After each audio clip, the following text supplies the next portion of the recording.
m'appelle Rémi Chevrin, je suis directeur de la photo. Je suis aussi membre de l'AFC et je suis aussi membre de la CST. Et je suis sur Cannes pour accompagner en compétition officielle le film de Christophe Honoré, Marcello Mio, avec Catherine Deneuve, Chiara Mastroianni et Nicole Garcia. Christophe, c'est un réalisateur avec qui je travaille maintenant depuis un peu plus de 24 ans.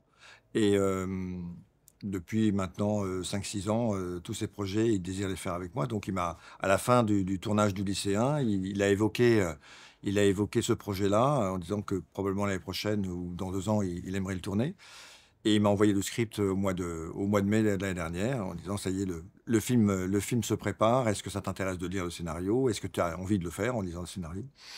En général, les scénarios de Christophe sont toujours suffisamment bien écrits pour que je ne me pose pas trop la question de la qualité de l'écriture.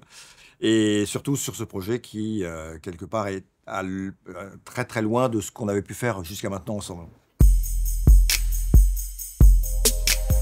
La première problématique, c'est qu'on fait un film de cinéma, un film de fiction, et on raconte des personnages réels.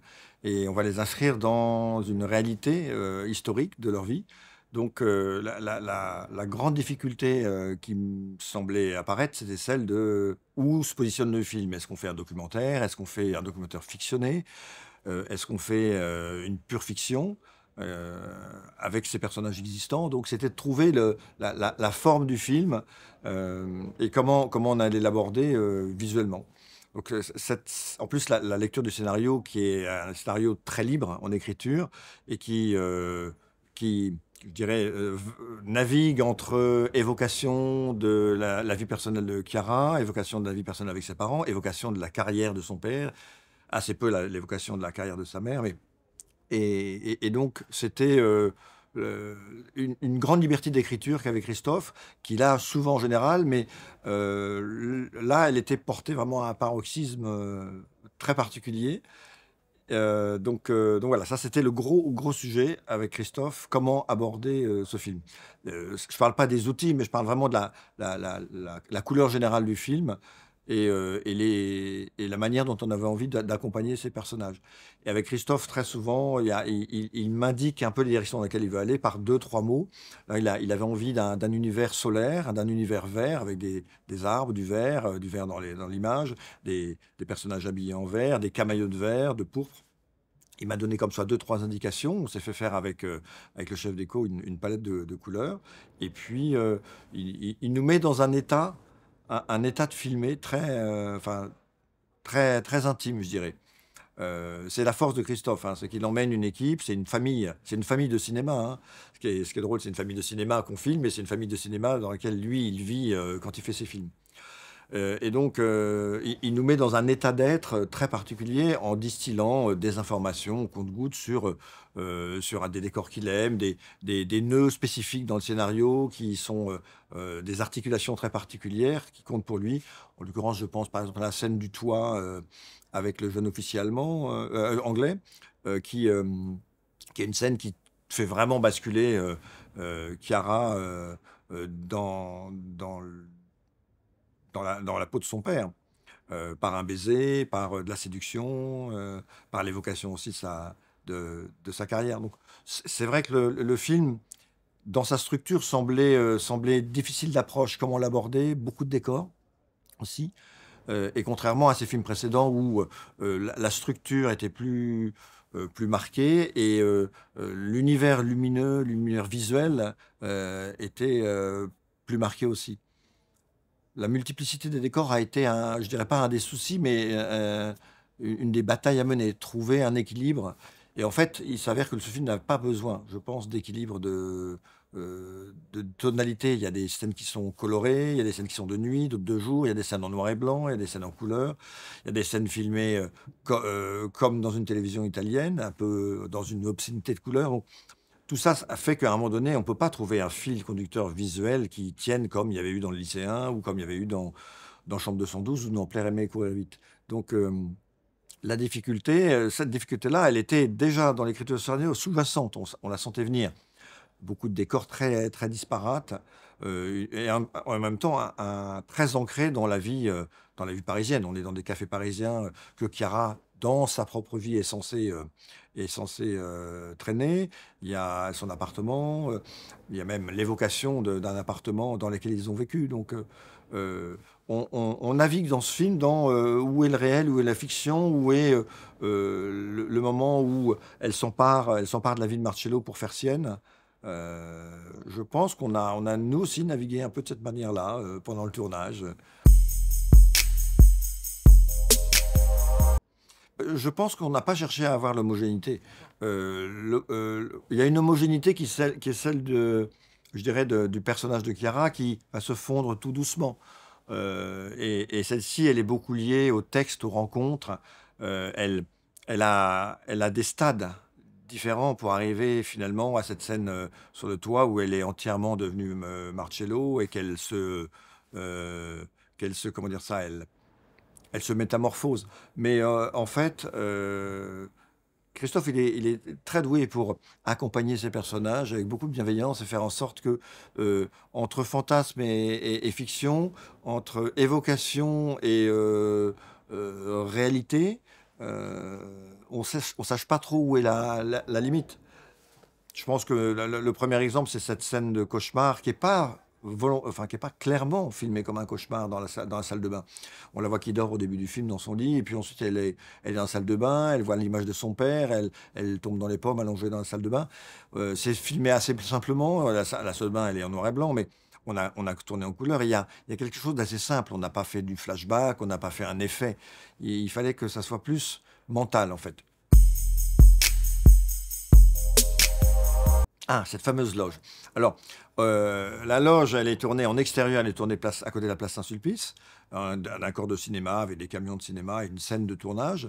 Et à partir du moment où elle ouvre la porte, tout l'intérieur a été fait à partir de deux feuilles de décor qui reconstituent cette loge et qu'on a installé sur un plancher et les feuilles étaient sur roulette, les fauteuils étaient sur roulette. Il n'y avait que le fauteuil de Melville et le miroir qui était fixe, accroché par des grandes barres au-dessus du décor. Et on a tourné dans une des rues qui est la rue, dans un petit village au nord de Rome, qui est la rue qui est utilisée dans 8 et demi, la rencontre de Claudia Cardinal et Marcello Mastroianni. Ils sont en voiture, et puis il y a un balai de voitures qui arrive dans cette rue qui est restée assez proche de ce qu'elle était au moment du tournage de Fellini. Et donc on avait ces feuilles de décor qui tout doucement ont été manipulées. Il y avait une dizaine de personnes qui manipulaient les meubles, les fauteuils, les feuilles. Le dispositif de lumière était tel qu'au fur et à mesure que les feuilles s'éloignaient, elles passaient dans le noir, que la lumière s'éteignait. Puis à un moment donné, quand elles sont passées dans le noir, ben, on a coupé et on les a enlevées. On a enlevé le plancher et on a fait le contre-champ sur elle, où elle est elle est dans cette rue. Mais la vraie apparition, elle est dans le miroir. Et au bord du miroir, où il y a un plan où on avance sur le miroir avec l'image de Melville. Elle est dans l'image du miroir aussi. Et toute la rue s'éclaire tout doucement. Elle passe au noir, puis elle révèle la rue. Donc c'est vraiment très mécanique, c'est du Méliès, hein. Mais c'est ça qui nous plaisait. On avait vraiment envie on se questionne sur, on est dans un rêve, est-ce qu'on est dans le mental de Chiara, euh, l'idée c'est de jamais donner qu'il n'y ait pas de sûreté sur où est-ce qu'on se trouve d'un point de vue mental. Complètement stimulant. Pour deux raisons. Parce qu'elles accompagnaient avec grande justesse ce scénario. Et la deuxième, parce que c'était l'idée de les faire de façon mécanique, à la Méliès. Et que ça, je trouve que c'est formidable de faire des, des trucages, je dirais, mécaniques ou des apparitions mécaniques sur le plateau. C'est la magie du cinéma qui est en direct. On est comme des enfants hein, quand on filme ce genre de choses. Et c'est vrai que c'est comme un magicien. C'est pas de la post-prod qui est derrière. Donc c'est très stimulant. Il y en a eu plusieurs comme ça. Alors il y en a qui étaient écrites dans le scénario original et qui n'ont pas du tout été tournées parce qu'elles étaient trop complexes à faire, donc elles ont été supprimées du scénario. Mais il y en a trois, quatre comme ça, dont une que j'aime énormément, qui est l'écoute. L'écoute de Chiara avec son père, jeune, la Calas qui chante en dessous. Et ça, c'est une scène qu'on a tournée en truquant complètement. La caméra passe pas à travers le parquet, mais les personnages sont posés sur un tulle peint. Ce qui est peint, c'est le parquet. Et sous le parquet, enfin sous ce support qui était à 1,50 m de haut, il y avait une maquette avec la calasse. Et la caméra vient se poser sur le tulle peint qui ressemble donc évidemment à un parquet. On passe le point sur le fond et apparaissent au lointain la maquette de la calasse qui chante. Et ça, on l'a fait en direct et c'était magique.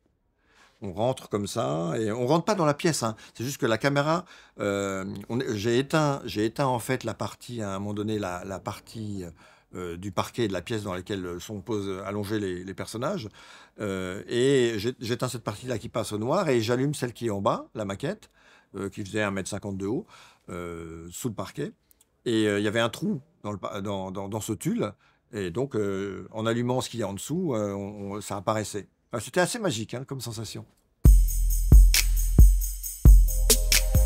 Pour les grands choix, comme on recherchait une douceur autour de la lumière, mon choix s'est porté. Alors, pour une fois, on n'a pas du tout tourné en argentique avec Christophe. C'est la première fois qu'on fait de la fiction non argentique. Et on a choisi l'Alexa 35. Mon choix, il s'est porté sur cette caméra Alexa, pas parce qu'elle est neuve, mais parce qu'elle a la plus grande dynamique et le contrôle des blancs et des noirs très doux. Or, tout ce film se passe dans une ambiance où les hautes lumières sont contrôlées, elles ne sont pas claquantes, et les basses lumières sont au contraire très grises. Et il me semblait plus judicieux d'avoir une caméra qui a une dynamique où les noirs sont plus maîtrisés. J'ai pas besoin de lutter contre des noirs trop noirs. Et pareil sur les blancs, parce que contrôler ces hautes lumières, c'était compliqué. J'avais ni le temps, ni les équipes pour ça, et les décors étaient complexes aussi. Donc cette caméra était celle qui avait la dynamique qui correspondait le plus à jouer sur une douceur du capteur. Donc voilà, on a choisi l'Alexa 35. De ce côté-là, Christophe m'a laissé entièrement maître. Et puis sur les optiques, j'ai longtemps hésité. J'avais envie d'aller sur les Cooke S3, qui est une vieille série des années 60, mais qui couvrait pas complètement le format de l'Alexa 35, et puis qui avait quelques petits défauts qui me posaient problème. Un peu de vignettage, des minimums de points qui n'étaient pas suffisants, une ouverture qui m'aurait posé problème pour certaines scènes de nuit. Même à forte sensibilité, j'avais besoin d'avoir du 1.4.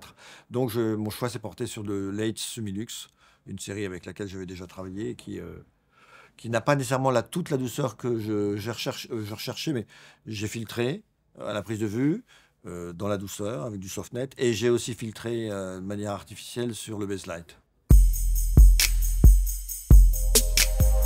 Alors c'était un détournage plus long que d'habitude. En général, les films de Christophe, quand on est en argentique, j'ai des rushs étalonnés et on étalonne en 8 jours. Là, on était en numérique, j'avais pas de DIT sur le plateau, je n'avais pas de lutte, un REC 709 de monitoring et pour Christophe, et pas de vidéo sur le plateau pour les gens. Donc il y avait juste un petit clamshell pour Christophe. Donc on n'avait pas du tout de village vidéo qui permettait de contrôler l'image. Quand bien même je l'aurais eu, je ne mets pas de lutte. Donc je préfère garder le temps de l'image finale à l'étalonnage que de faire du plateau un laboratoire pour fabriquer une image finale. Et donc l'étalonnage s'est passé plutôt bien, mais il a été plus long que d'habitude, du fait de la longueur du film, mais aussi de la multiplicité des décors, où il y avait vraiment des tonalités à trouver, des matières différentes, le noir et blanc, la couleur numérique, et puis les scènes de télé aussi. Et puis dans des univers très différents, l'Italie, les scènes de plage, Paris la nuit, il y a beaucoup d'ambiances très différentes. On n'est pas dans un film où il y a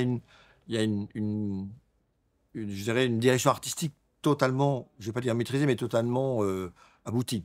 Parce que multiplicité de décors. Et le choix d'aller sur la télévision avec des caméras télé, c'était un choix pour marquer encore plus cette violence cette intrusion de la télévision italienne, entre guillemets, cette obscénité de la télé, pas nécessairement italienne, hein, mais là, en l'occurrence, on était dans la couleur et l'intrusion et l'exagération du talk show italien. Je pense qu'elle laisse à Christophe de plus en plus de liberté par rapport à ce qu'on a pu mettre en place à nos débuts ensemble. Elle laisse de plus en plus de liberté à son travail, sentir qu'il peut évoluer avec ses comédiens comme sur une scène de théâtre, sans rien s'interdire, avec beaucoup de liberté. Il aime ça. Il construit son film beaucoup au moment du plateau. Je dirais qu'on a en effet atteint probablement un niveau où plus de liberté, ça je vois pas comment on peut y arriver. Ou peut-être s'affranchir de tous les outils de cinéma. Peut-être la prochaine fois faire un film, sans équipe, sans ca avec une caméra, mais quand je dis sans équipe, c'est sans électricité, sans machinerie. On l'avait déjà fait un feu sur Guermantes et c'était vraiment très intéressant. Mais c'était un ovni. Là, c'est un autre genre d'OVNI qu'on a fait, mais notre collaboration, elle est de plus en plus intime et en même temps de plus en plus distancée. Intime parce qu'il me connaît, on se connaît bien et donc il y a une espèce de sensibilité commune qu'on arrive à mettre en place sur le plateau.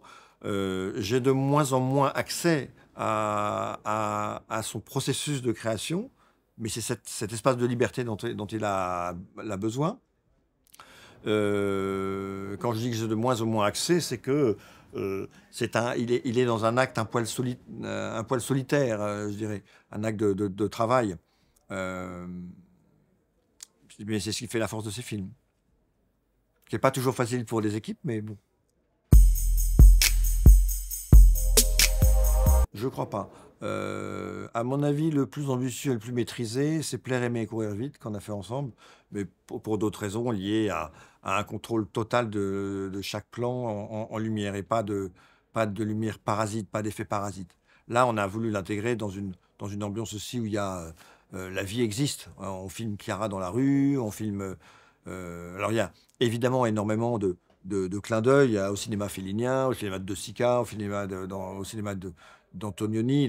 La scène avant d'arriver dans l'appartement de Marcello Mastroianni, avenue Mandel dans le 16e, c'est une scène qui est très en hommage à Antonioni. Et c'est vrai qu'il y a des touches comme ça. Donc c'est compliqué de se dire qu'on fait des hommages à un certain cinéma en faisant pas du copier-coller, mais en s'inspirant fortement dans des décors très différents les uns des autres. Donc formellement, c'était le film le plus complexe à fabriquer, mais c'est pas le plus abouti.